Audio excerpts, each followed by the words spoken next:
tozali lisusu na esengo mingi ya koyamba ndeko na biso Placide Nkoso, mokambi ya mouvement LIDAP, ayebisa biso mwa situation moke eza koleka na République démocratique ya Congo. Ndeko na biso Placide, mbote. Mbote ndeko papi kombi. Asante, eza malamu. Nangolo ya Yesu Christ ali malamu. Ok. Toye lelo po to tuna mwa moke po bato baza kotuna mingi situation ndenge eza koleka na mboka ya Congo. Tomoni dernièrement bandeko na biso ya opposition bakutanaki bango nyonso na mboka Genève po bameka kosusola po bameka kotala mokonzi nini akokamba opposition nyonso na candidature commun. Sikoyo tomoni kuna eindi bato bazo comprendre te, ba mosusu ba signer ba signature baboyi, ba mosusu baboyi, ba mosusu bakomi koloba ba asime, ba mosusu toyebi te tosala ndenge nini. Est-ce que réellement ba biloko wana ezomema biso ba congolais wapi? Toza kokende wapi? Eza réellement eza nini esalemaki na kati po bakoma na ba situation wana? Lilobe pa na yo. Bien, merci. Merci Ndeko Papi comme pour na loko tuninga les actualités. Bon, na c'est d'abord bateau ba lingi biso mingi bazali ko s'abonner na chaîne Abisso. Tout ça parce que ça actuellement il fallait tout ça depuis 24 heures tant que bandaki dimanche lundi, mais na zalaki na moi déplacement moké kozonga et yangona pe tozongi le dimanche ko côté la territoire na passe mieux tard que jamais parce information zali à la une, mais peut-être moi retard il y a 1-2 jours et que ça la problème té na ba o bazali ba fidèle na biso. Vraiment, nous nous excusons pour ça et dit peut-être moi déplacement tout ça là qui mouké. Na pesi mbote mingi na ba bana ya somi ekolo Congo na etanumba mokili. Ba bazali ko na biso na États-Unis d'Amérique, na Europe, na Afrique, na Asie et spécialement à mboka Australie. Tika ete kimana yesu Christ la carte na bino na bote la même bisika bazali ko na biso. Na kanisi ezali actualité et que ba komeli biso mingi. Ba komeli nga mingi et vraiment email na biso ya moi na biso LIDAP autre libération d'abord, démocratie après. Et Tony Mingi, ba message est belé pour na oyo tiko leka na kati ya Genève na mokili ya Suisse na oyo leki na kati ya réunion opposition pour na kopona candidat commun na ko affronter ba élection le 23 décembre ba komi mingi tantôt ba mususu ba lobby été ezali nini faire histoire ba favori ba komi ba tokar ba bimba favori tout ça ko kenda wapi likamonini, qu'est-ce qui ne va pas trop de questions que je ne saurais pas qu'autant à moko awa ezali tantôt dans expliquer que c'est quelle la base pour la IDPS en tant que moto moko mon responsable moko la kati ya mouvement IDPS parce que ça vient depuis Kalake bitu ali ba fruit ya IDPS yango na komeka un peu en gros ko pesa point de vue la biso na niveau ya mouvement la biso na oyo le na kati ya jeunesse. Je crois je vais mais résumer un peu dans 3 dimensions. Dimension liboso, il y a qu'est-ce qui s'est passé réellement. Ma comme peut-être les cas que tu moniteur, qu'est-ce qui s'est passé réellement. Deuxième dimension, conséquence, il y a la déclaration à Bandeko. Et troisième dimension, c'est avenir Yamboka. Par rapport à Oeleki, tous allons wapi. Parce que n'habite pas tous allons Bunanamoka, tout à l'heure, tu wapi, tous allons wapi, tous allons kokenda wapi. Alors on doit raisonner en fonction de ces 3 étapes-là. Voilà un peu dans ce sens-là. Mais na kubana d'abord ko sabino que mouvement na biso LIDAP de ba zali ko na biso, oui ba on que zali mouvement ko d'abord spirituel. C'est-à-dire pas na biso, vous allez ko ba été Nzambe azali moto oyo a pesi biso mabele, pe mabele ezali négociable été. To pesa ka toujours référence à Proverbe 22-28. La terre est sacrée et non négociable. Alors bituma be to bi été Yesu Christ azali référence na biso pambate ye ayaki na mokili pona ko libérer biso na esclavagisme satanique apesi biso ba arme nyoso ya kubuna so bokota na buku ya Ephésiens bokomona yango peut bien été dans mboka na biso Congo tout allez na système mona mboka ezali na kati ya occupation. Notre pays est sous-occupé et par conséquent tout le bien été il faut to buna pona libération ya mboka, c'est-à-dire tous les combats, toutes les stratégies vous allez ko sala ezali pona objectif ya libération. On ne peut pas aller aux élections au moment que le pays est allé sous occupation, c'est un étranger avec toute sa bande, il faut tout se libérer. Mais alors, moi, différence, c'est la méthode de libération. Quelle voie? C'est à ce niveau-là, où il y a le Congo, il y a une différence. Il faut soulèvement populaire, il faut révolution, il faut répondre le fou par l'excellence, il y a beaucoup de méthodes. Et on a dit dans notre mouvement, il n'y a pas un chemin unique pour la révolution. Pourvu que la révolution ait. La révolution n'a pas de formule, n'a pas un calendrier. À tout moment, il faut se libérer. Voilà un peu dans le sens, il y a philosophie, il y a mouvement d'abysso. C'est un aspect on a spirituel, na kolobate na kati ya Bible. Ezali et le commandement était eloko moko te na se oyo ekosalema soki Bible atikala kiko la kayangote. Tout ce qui se passe aujourd'hui et c'est comment qui na kati ya Bible. Vous avez compris le cas ba conséquences. Yesu la personne m'a cessé belé si la fin du temps. Ndenge ne ko salema. Apesi biso makambe belé. Même oyo ezali koloba ba tout ce qui s'est passé na Genève na liko ce sol awa. Okutaka na kati ya Bible biloko na salema. La trahison et c'est salema. Comme on a manque de respect à ma promesse et c'est salema. C'est comme ça que quand on a la Bible, quand on a un livre, je crois, il y a Matthieu 7, 27, si je ne me trompe pas, combien 25, 37. Combien que ton oui reste oui, que ton non reste non. Tout ce qui vient après ton engagement vient de l'ennemi. Je crois dans le livre de Matthieu 5, 37. Beaucoup de temps, il y a beaucoup de aspect moko ya bitumba. Et puis, sur le livre de Proverbe 28, à partir de Balobi, dans un pays en révolte, il y a beaucoup de chefs. Aspect A, il y a verset 1. C'est-à-dire que les chefs vont bien belé parce que beaucoup comme une révolte. Ceux qui ont un ordre, vraiment, les chefs vont se belé, les chefs vont être leader ou les chefs vont aider. Mais le cas où il y a des désordres, beaucoup de RDC, les chefs vont bien belé, le cas où il y a des chefs mais dans l'état, un état normal, parce que nous sommes leader politique, nous avons bêtise dans les ça. Voilà pourquoi c'est cet aspect spirituel, nous avons tranquillisé la population pour la colbaquer. C'est tout à fait normal.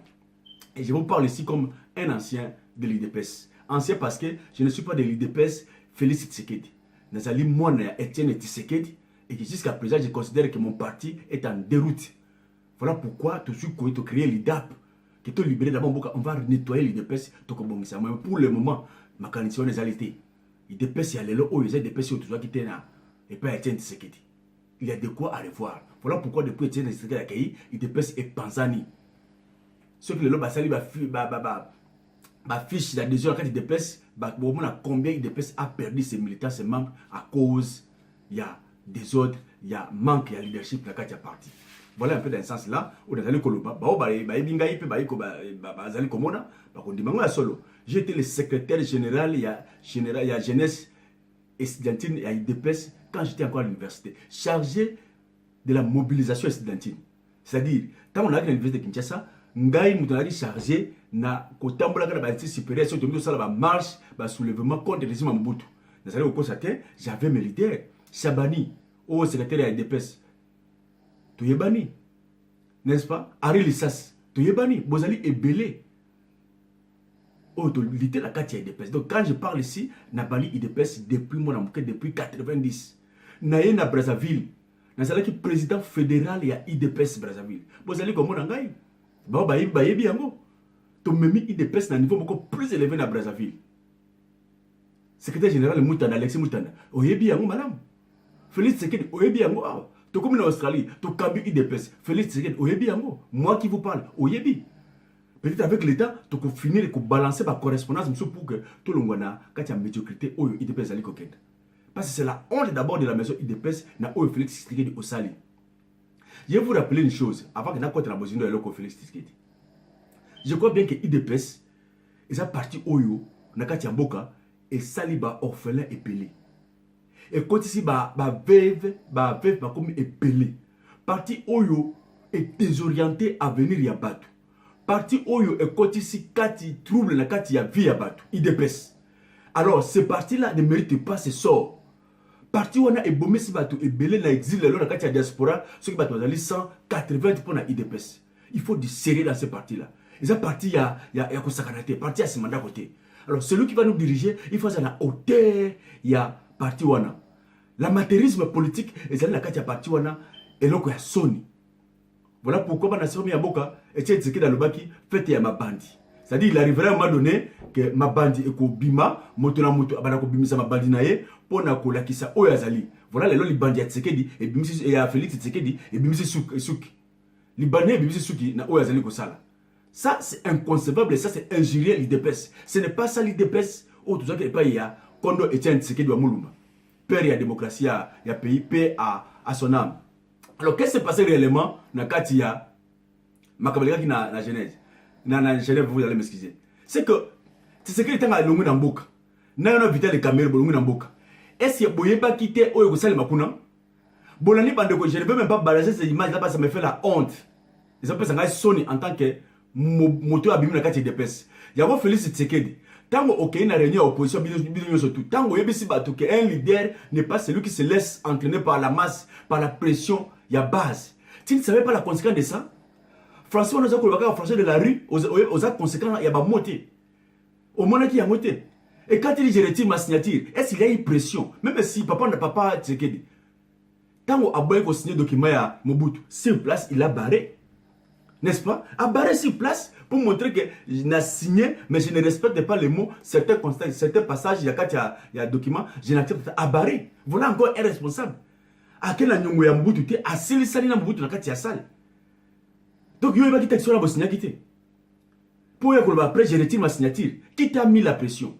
Parce que le moment qui n'a Mobutu na que c'est toi qui seras élu membre. C'est quelle garantie? C'est quelle garantie?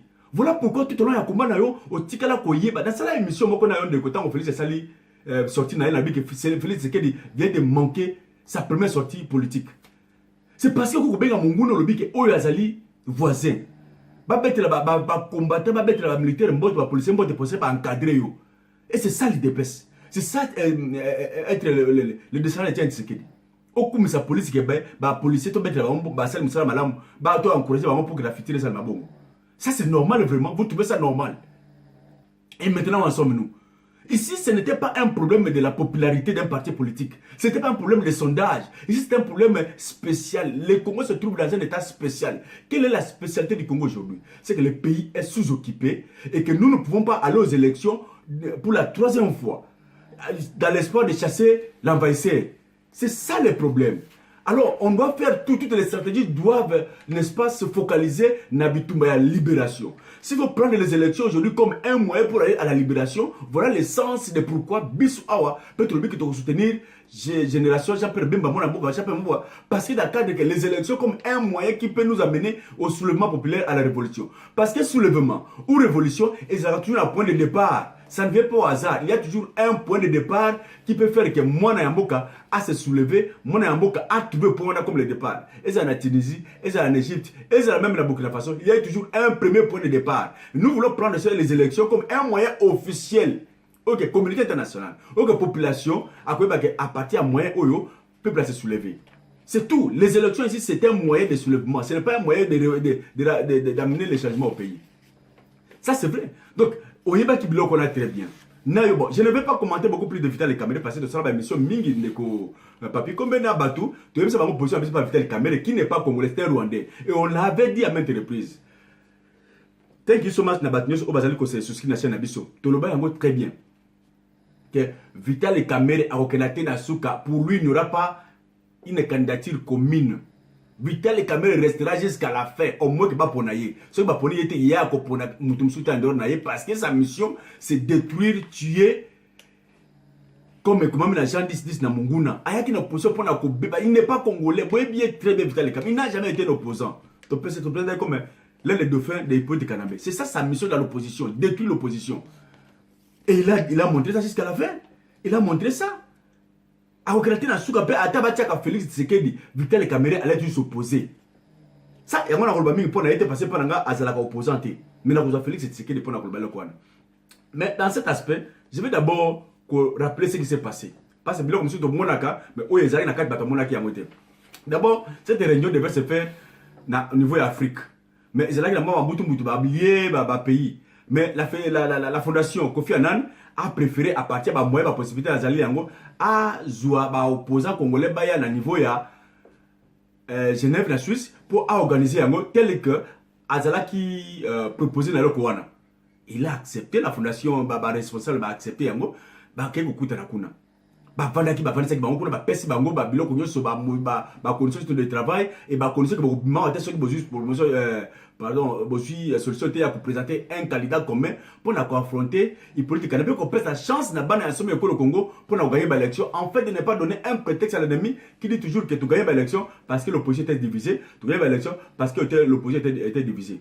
D'emblée, laissez-moi vous dire avant qu'on analyse que cet acte que vous opposez Félix Vital Kamerhe, bon, c'est déjà malchance dans l'opposition, bien qu'il n'y aura pas d'élection, mais s'il y avait même ces élections là-bas, il y a pouvoir à gagner l'élection en prétestant, en avançant sur le baron, vraiment la bino, comme raison que l'opposition a été déjà divisée à partir de Genève. Voilà pourquoi on a gagné l'élection parce que l'opposition n'était plus unie. Bon, c'est déjà un argument de défense dans Moïbi. Donc, tout ce qu'il y a comme responsabilité dans Boka est beaucoup endossé yango. Mais là, pour rappeler d'abord conditions oyo, signer qui va corona. Na kalisi bandozo boka na Jeune Afrique, je n'ai pas assez de temps. Mais là, tant aspect moko ya oyo fondation Kofi Annan abimisi batu pour boye ba conséquences ya engagement. Na kotangela bino zali lecture la Jeune Afrique, et bien la document Jeune Afrique, mais vous m'autorisez pour 1 minute d'attendre la bino conséquences ya lokona. Qu'est-ce qu'ils se sont dit, qu'est-ce qu'ils ont accepté avant de signer lokona. Boyoka au balobi c'est ça article na vision na Jeune Afrique et na kota ngombango balobi boy si je ne respecte pas mes engagements, c'est-à-dire les 7 opposants, si je ne respecte pas mes engagements, je mettrai fin à ma carrière politique et je serai soumis à l'opprobre de la nation et à la sanction de mes pairs. Peut-on lire sur la lettre d'engagement de chacun de 7 leaders de l'opposition? C'est-à-dire, Bondimi yango à la fin, que ceux qui ont respecté engagement oyo, au mettre fin à la carrière politique na yo. Voilà pourquoi événement oyo, ils allaient fin de carrière politique, il y a Félix Tshisekedi, fin de carrière politique, il y a Vital Kamerhe. Bane ya somi ya mboka, botel à quel niveau il y a bateau oyo, baneba kamamboka lobby. Dieu aime le peuple congolais. Dieu a compris le peuple congolais. Ba prière bino nzambe ayambi yango ala kisibiso ba aventure ya ba leader oyo bana ba kamabino. L'amateurisme de Félix Tshisekedi, de la ruse de Vital Kamerhe bomoni yango. Alors qu'est-ce qui s'est passé? Na eloko wana na tika na zelo bandeko, moto moko te a exclure Félix Tshisekedi. Moto moko te a longoli Vital Kamerhe. Félix Tshisekedi et Vital Kamerhe bango moko ba milongola ki, ils se sont fait exclure bango moko. Na kopesa bino mwa lisese muke pona justifier bino oyo salimi na kati ya Genève. Na tamona na mboka moko boye na mokili moko kepa na kenda na kuta na mokili wana moto moko azalaki moto ya makasi. Famille wa komona ya kombo ya makasi na secteur wana. Laissez-moi vous dire que zalaki na mokili ya côté ya mboka moko ba bengi bato ya basengele na mokili ya Mai-Ndombe. Et c'est là que nous avons mbende. C'est-à-dire kombo na soki ozala kombo na bato bakubanga yo bakusipa zalaki mutu moko ya makasi bana yito bazaki bato ya makasi babuna kana bango te bakuya kate c'est vraiment c'est une famille au babota bato wana makasi. Je salue même bania muso na kata famille wana sans citer le nom. Na yi bania mingi wana. Et c'est là que na aventurier moko pe ye azalaka na aventurier. Azu pe kombo na mbende amitié yango place que naka saka ba aventure. Kosaka ba aventure na ye na kombo aba bakoma ko banga ye mingi oyo koma na mbende famille mbende batiki ye asali désordre kozwaka ba jeune fille kosalaka boy désordre na kombo ya mbende wana rimena le côté e communauté ba kolo kombo ba okanga ye période moko taoka bakangi yakawa yo kombo na yo ya mbende e wuti wapi je crois bato bazali kolana nga bano ba wuti bato ba bimela côté wana ba yebili kambo wana kombo oyo ya mbende ozu yango wapi.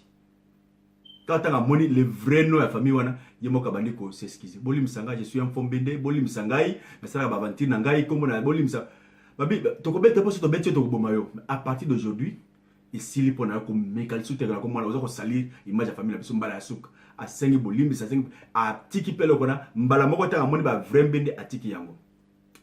Cet exemple là me pousse à vous dire que o eleki na Genève ni yango wana. Vous savez, il y a eu beaucoup de rumeurs sur Félix, sur Vital Kamerhe. Mais quand on a une vraie histoire, on a un sommet à Moka. Ou sur le plan, il y a gestion, il y a l'expérience. Sur le plan, il y a l'expérience, il y a un comité, il y a 4 sur table. Félix Tshisekedi yaka. Yo lobi na batu na yo ke yo maboko pembe, yo simba te, loko te, yo maboko pembe, ndemo zali kotina batu na bayebaka ke maboko pembe. Signature oyo ya nani? Signature oyo ya Ibiza, eza nani? Yote, Monaco eza nani? Otouché pour le fait, oyo mbongo Kabila te, balakisi ye ba signature, balakisi ye mikanda oyo ye asigna na mbongo azwa pona ba prime ya Ibiza ba transport wana, signature na yarapu. Balakisi ye ba accord oyo ye asala pona bakambo ya Saint-Sylvestre, comment il a eu des pots de vin. Balakisi ye fausseté que yo lobi ozwa diplôme d'état. Oza faussé, wapi diplôme na yo. Yo lobi kotanga na Belgique awa. Bakolo Belgique baliti. Oza faussé, il a reconnu devant se faire ba fausseté na ye. Il a reconnu parce que moi ita ko ngana. Balakisi ba document carte sur table balakisi ba document. Comment il est faussé? Ndenge ozali wana olingi o représenter biso. Sincèrement, olingi ozala représenter na biso na ba fausseté ya boy, fausse identité. Félix Tshisekedi, comme on a Félix Tshilombo. Fausse identité. Diplôme ozala ngote ba faussé. Ba décharge yango simba na pouvoir, mbongo zo yango.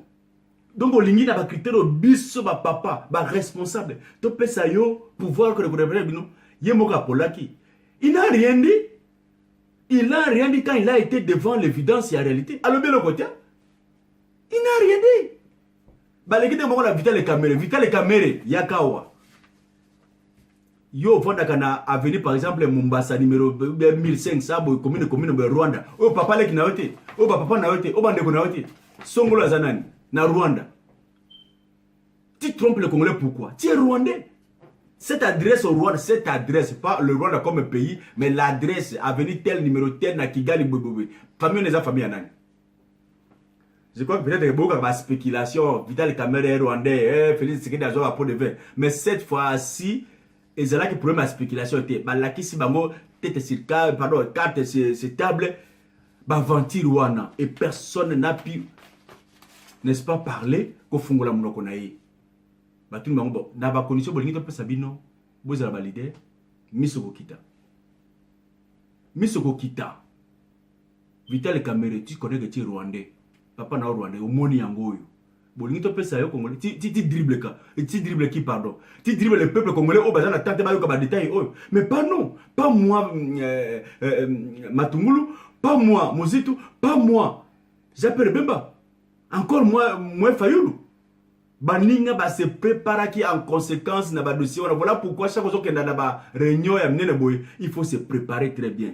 Félix Tshisekedi Vital Kamerhe ba kanaki lokola lisano. Croyant que moi garantir la popularité ba na mboka kozala automatique pour na bango. Mais ba kuti baninga ba se prépare qui très bien, ba lakisi bango ba dossier ya bêtise na bango. Bango moko ba kiti miso, ba so autoscli bango moko. Voilà pourquoi ba yeko tala. Ba lobi ke bitumo za ko buna za bituma ba élection té. Mais l'élection c'est vrai. Nous savons que monsieur la personne que awa. Nyoko to kuluka to belena mokila. Alors to continue l'élection comme moyen pour que pesa biso victoire. Alors il faut to pona moto o azali capable de contenir la masse pendant la tentative ya ba soulèvement au sein parce qu'il n'y aura pas élection le 23. Tout se dessine qu'il n'y aura pas élection le 23. Alors peuple dans les beaucoup encadrer peuple na binomi satu oyo. Parce que Freddy Matungulu déjà s'est retiré qui d'avance. Parmi nos quatre, Matungulu s'est retiré, Tikal Bango Misatu. Nani Azali leader, Oyo Azali vraiment crédible, peut à démontrer sur le terrain qu'il peut contenir la population. Félix Tshisekedi Moussa no Kimaka ba marche. Marche Sali Boyo, ba militaire ba secret, ndekale za ba stratégie. Vital Kamerhe Moussa ndé yangwana. Ba doit ko encadrer yo tambola ka lokola sango, ba ko encadrer yo leader. So o gazali ba policier, ya occupation ba tina ko encadrer yo topé bato. Martin Fayulu, qui parmi vous trois là-bas a contesté Martin Fayulu? Félix Tshisekedi, Vital Kamerhe, nan na bino mbale na Martin Fayulu a contesté na makambo Italie ba marche salim na Kinshasa. Combativité sur terrain, qui peut contredire Matungulu? Fayulu. Non, soyons sincères, soyons honnêtes. Vous le savez très bien. C'est en guise de ça. On n'a pas tenu compte en guise de la popularité parce que il n'y a pas un parti politique où MMA leader qu'on a pouvoir à cause de la popularité. Tu sais qui a perdu les élections, non? Ce n'est pas avec les DPS plus populaires. Vital Kamerhe aux autres élections. Ce n'est pas avec INC plus populaire dans l'Est. Il n'y a aucun parti plus populaire aujourd'hui dans Mboka. Parce que jusque-là, aucun parti n'a gagné les élections. Même IDPS. Est-ce que vous avez une majorité parlementaire?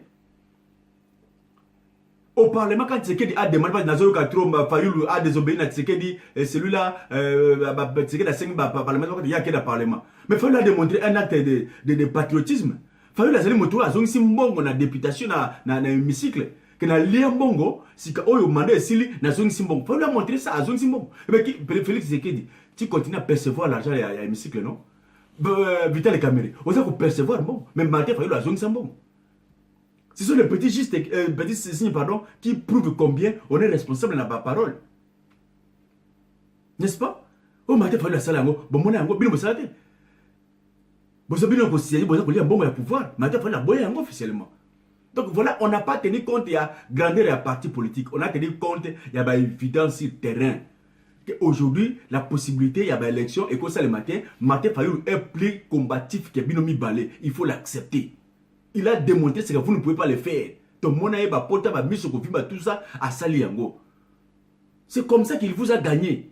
À cause de honnêteté. À Tanguy, Félix Otangité, vous avez un niveau qu'il faut se mettre dans l'école, le secrétaire général, qu'on se le dise. Qu'on se le dise. Fayoulou mérite ça. Il mérite ça. Quand on dit problème à la popularité, Fayoulou 4% par sondage. Quel est ce sondage-là? Sondage il peut être quand même majorité par rapport à la Congolais, notamment j'appelle même au Etienne Tshisekedi. Quel est le sondage?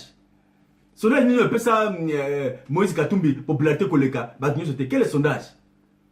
Quel est le sondage au Congo? Mais je peux te dire ça le sondage. Moi j'ai envoyé les dates de Tina ça le sondage. Je crois pour l'année j'ai envoyé plus de 100 personnes ça le sondage dans le Congo. Dans la résultat on va la mission de ça le sondage. Félix Tshisekedi vous avez pu le sauter. Moussem était le premier dans le sondage, bien qu'à ce temps, Moussem n'avait pas officiellement décliné l'offre à Obasanaki. Donc qu'on soit sérieux. Voilà les gars qui sont à Genève. Donc, Balongola qui Milongola qui parce que Bakuta qui Baninga Memela qui il y a évidence makasi ou et salaki que Balongwa Bango Moko na Sony. Alors tant qu'on retirer signature pour achever un peu cet aspect. Mais c'est grave. C'est encore je glorifie l'Éternel. Bon voilà. C'est-à-dire aujourd'hui, Félix Tshisekedi est le président de la République, ou Vital Kamerhe président de la République, ceux qui sont dans les Nations Unies, qui ont signé des accords internationaux sur tel domaine, à Zongi, ils ont pression par le but que non, les Nations Unies ont retiré ce signature parce que base à Boui. À ça, la base. Mais quelle est cette base? Quelle est la base Félix Tshisekedi de la légion? Base Wapi. Ce n'est pas la même base qui avait demandé à Etienne Tshisekedi à Zoba arme pour tout Bengala Mamuna. Tshisekedi a tout ça qui est en haut. Ce n'est pas la même base que Tshisekedi a la poignée bébé. Quand on parle de système de pyramide renversée, pyramide IDPS, c'est la base. Non, la pyramide renversée IDPS, c'est aligné. Toute décision est que la canacée, Bobanda va cellule, la fédération est à niveau à l'écolo. On donne plus de valeur à la fédération à C, à cellule d'abord. C'est ça la force de l'IDPS. Mais le leader, c'est le leader. Et tiens, c'est qu'il a fait la décision sans la base. Quand il dit attendez le mot d'ordre, tout le monde se tue pour la cause du mot d'ordre. Ce n'est pas de l'hiérarchie qu'il y avait Bimi. Bon, la pongue bébé. Et où est la hiérarchie? Bah, ça dit que Azwa Manoki, Aboyaki. N'est-ce pas? Quelle base aux alliés qui ont base, na base wapi? La base pour retirer des décisions parce qu'on monnaie qui a des avantages. Mais base, on a tout le monde qui a comment on a eu Museveni na Ouganda. Vous êtes parti en Ouganda, non? Pourquoi tu n'as pas base? C'est un engagement grave, il y a parti. Pourquoi tu n'as pas base? Tu n'as pas base, on a eu bizaté dans Monaco, tu n'as pas base, on est là qui wapi. Hein? Bah, encore à Saint-Sylvestre au Kendaki. Pourquoi tu n'as pas base, les bossotés dans à Saint-Sylvestre, qui n'a signé? Pourquoi tu n'as pas base? Hein? N'est-ce pas? Base, on est là qui t'es. Quand le long de base, on est bimi. Bah, faux document, tient la présidence. Base, on est là qui wapi. Tu n'as pas base, que base, c'est qu'on a compris, bah, faux document, là, tiens, tu n'as pas base. Donc, la base est bonne, juste quand au perdre l'élection, qui t'a donné la garantie que vous passez. Au moment que tu as garanti la même base, il ne faut pas que le leader ait la pression à base n'a été pour la bacote, tu as pression à la leader. Ce n'est pas toi qui le bâti en haut. Tant que vous savez l'élection, pardon, meeting populaire à toute l'opposition. Et vous voulez maintenant bâtir le président de la République avec une telle légèreté politique? Non, rentrez encore à l'école. L'État pour la raison de l'école. Vital Kamerhe, je ne vais même pas commenter beaucoup pour naïe. Voilà encore le cher combattant, Bana Somme École au Congo. Félix Tshisekedi a continué un combat politique. Félix Tshisekedi a comme une crise politique et a na mort. Il doit mourir politiquement, à Kenda, un enterrement politique et c'est fini. Un monsieur comme ça ne peut pas nous diriger à l'IDPS. Ce n'est pas cette IDPS, on compte ça sur Baboloko. Tu comptes pas Baboloko pour les IDPS, moi qui vous parle ici, Baboloko. Je connais presque tous les cachots. Il y a Kinshasa à côté Yango. Tena Makala, à cause de l'IDPS. Ceux qui me voient savent ça, c'est ce que j'ai dit. À cause de c'est pas Félix, au côté en prison, au côté en prison, tu as dirigé l'IDPS dans le bureau. Au diriger l'IDPS dans le bureau, pas la prison. Il faut beaucoup de respect dans le bateau. Oh, il vient changer la code des presse. Oh, il milieu bateau sur le plan international. Alors, même le Rwanda qui nous dérange, bah, voici ma colbanine. Voilà comment sont les Congolais. Sur le plan international, crédibilité niveau politique congolais sur le plan international. Opposition sur le plan international. Quel est le message de Pessi Mboka na Libanda? Et vous voulez, vous serez punis, on va vous sanctionner. Même le président qui viendra après les élections, bah, si abli na boloko.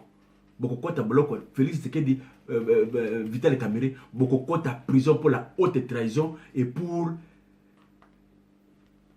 document Bossali pour noircir image politique extérieure et de passer Salem Namboka Bapaya. So Salem Makana limité, et Salem Namboka Bapaya. La fondation Mounel, la fondation Kopia dans le plan international. Vous serez arrêtés. Ça ne finira pas là-bas. On va vous arrêter. On va vous arrêter beaucoup de prison après la révolution. C'est un grand dossier Bossali Yango. Vous serez jugé sur ça. Pour les locaux beaucoup de temps. Donc voilà, en bref, si cet aspect-là, c'est la fin de carrière, la mort politique. Il y a fait il faut qu'il y ait d'abord à l'hôpital, tu es beaucoup de plan politique. Voilà un peu, vous allez me signer avec un ton un peu sévère parce que je suis quelqu'un aussi, Oyo, vie et vie, perturbation pour la partie où on a IDPS. J'étais sali, Bernard Lissas, mon combattant, mon frère d'élite, tout banni depuis l'université jusqu'à présent. Nous combattons. Et Lumumba, Serge Mayamba, j'étais sali, là où vous êtes. Vous savez que l'ami qui vous parle ici, tout bouni bisous ensemble. Donc je ne suis pas un profond à la IDPS.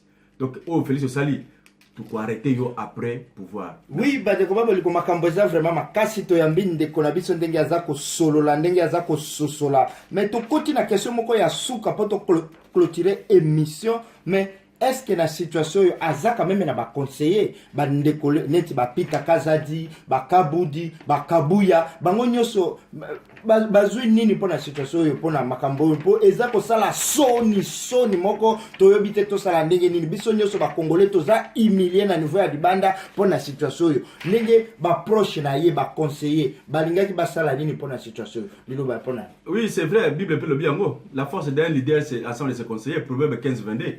Donc, conseiller, on peut conseiller, ce n'est pas le nombre qui fait la force. Conseiller, quel est l'objectif de conseiller des alignés?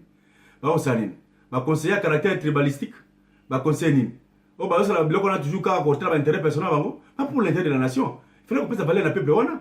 5 ans, c'est quoi? C'est rien. Ils n'ont rien fait. Conseiller, on a dit qu'il y a passé. Le gars a passé, tout mis bel liboma. Conseiller, Kabouni qui. Après, ils ont encore parlé de l'école. Il est en train d'étudier, apprendre la notion. On ne peut pas conseiller c'est celui qui a la maîtrise dans un domaine quelconque. Si plan scientifique, il a la maîtrise dans ce domaine-là. Alors, Kabouni, on peut se conseiller c'est quel domaine? Je vous respecte beaucoup, je ne saurais pas citer vos noms. Mais pour quel service vous rendez à ce parti? Attention, l'IDPS n'est pas un parti familial. C'est un parti national. Nous respectons un Tshisekedi, mais vous serez jugés. Nous, on ne va pas vous laisser comme ça. On va rentrer au pays. On va vous laisser comme ça. L'IDPS nous appartient tous. Que Dieu vous bénisse. Ingeta, Ingeta, Ingeta.